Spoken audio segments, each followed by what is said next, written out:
ओह, तेरा घर तो बिल्कुल भी नहीं बदला है। सब कुछ वैसा ही है। वही छोटा टीवी, फ्रिज, वही पुराने पर्दे, वही लकड़ी का सोफा, वही पंखे, वही रसोई में पुराने डिब्बे। तो इन सब से बोर नहीं हो जाती है? तेरा मन नहीं करता कि घर में नया सामान हो? सालों से वही सामान। कामिनी ने बिंदासपन से अपनी छोटी बहन रागिनी को कहा तो रागिनी मुस्कुरा दी। दीदी, पहले बाजार चलते हैं, फिर बच्चे स्कूल से आ जाएंगे, आकर बात करते हैं। सालों बाद कामिनी अपनी छोटी बहन के घर आई थी।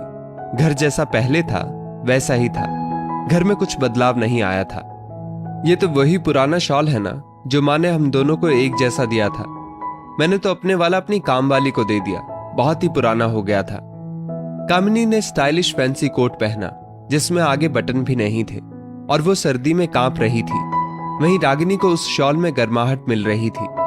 कामिनी ने बाजार से बहुत कुछ खरीद लिया और रागिनी ने यह कहकर टाल दिया कि अभी उसे इन चीजों की जरूरत नहीं है। रागिनी, तू तो बड़ी कंजूस है, तेरे हाथों से तो पैसा खर्च ही नहीं होता है। कामिनी हंसते हुए बोली, दीदी, मैं कंजूस नहीं हूं, बस जरूरत की चीजों पर ही खर्च करती हूँ। जो चीज मेरे जरूरत की नहीं है उस पर खर्च क्यों करूं? और हाँ दीदी, जरूरी नहीं है कि जो चीज आपने खरीदी है वो मैं भी खरीदूं। मैं अपने पति की जेब देखकर चलती हूँ। बाहरी दिखावे के लिए मैं अपने आंतरिक सुख चैन का बलिदान नहीं कर सकती। टीवी छोटा ही सही, पर हम सब परिवार के लोग मिलकर देख लेते हैं। ज्यादा टीवी देखने से अच्छा है हम सब मिलकर बातें करते हैं, एक दूसरे की सुनते हैं, हंसकर साथ में पल बिताते हैं। फ्रिज भी ज्यादा बड़ा मेरे किस काम का?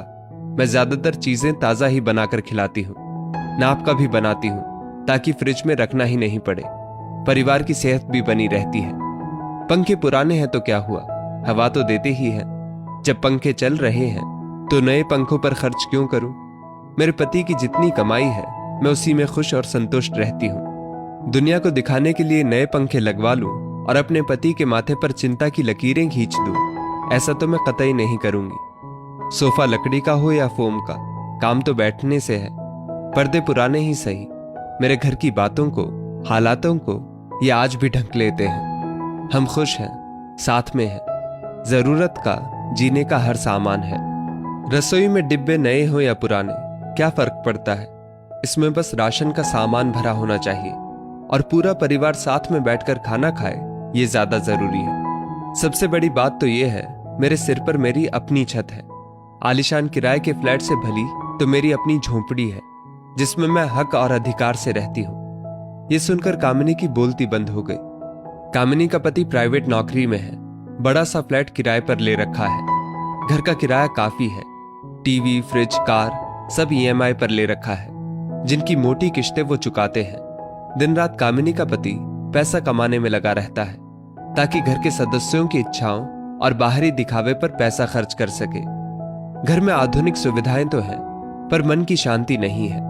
कभी पूरा परिवार साथ नहीं बैठता है, साथ में खाना नहीं खाता है। बच्चे अपने दोस्तों में व्यस्त रहते हैं, ज्यादातर बाहर ही खाना खाते हैं या पैकेट फूड से कामिनी का फ्रिज भरा रहता है। कामिनी का पति किस तरह से और अधिक पैसा कमाया जाए इसी जुगाड़ में लगा रहता है।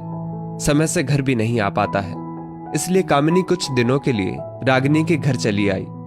कामिनी की तंद्रा टूटी, उसे अपने आप पर शर्म आने लगी। वो सिर्फ दुनिया को दिखाने के लिए जी रही थी, उसके अपने घर में सुकून ही नहीं था। दीदी, माँ का दिया शॉल आपने कैसे कामवाली को दे दिया? मैंने तो आज तक इसे संभाल कर रखा हुआ है। इस शॉल से मुझे माँ के आंचल के जैसी गर्मी मिलती है। इससे तो माँ की यादें जुड़ी हुई हैं। हाँ रागिनी, मैंने फैशन और दिखावे के नाम पर अपने घर की शांति की बलि दे दी है। सहेलियों और रिश्तेदारों से होड़ के चक्कर में ईएमआई पर चीजें खरीद ली। मैंने अपनी बातों और संकीर्ण सोच से तेरा दिल दुखाया है। तू मुझे माफ कर दे। तूने मेरी आंखें खोल दी। मैं तुझसे काफी कुछ सीख कर जा रही हूं। मेरी बहन, तू और तेरा परिवार सदा ऐसे ही खुश और साथ साथ रहे, यही ईश्वर से प्रार्थना करूंगी। दोनों बहनें एक दूसरे के गले लग गई। दोस्तों, हर पत्नी को अपने पति की जेब देखकर चलना चाहिए, ना कि रिश्तेदारों और दोस्तों से होड़ करनी चाहिए। परिवार में शांति, सुकून और प्यार होना ज्यादा जरूरी है। इस स्टोरी को लेकर आपकी क्या राय है, नीचे कमेंट करके जरूर बताइएगा। और ऐसी ही और भी बेहतरीन वीडियोस के लिए हमारा पेज जरूर फॉलो करें। धन्यवाद।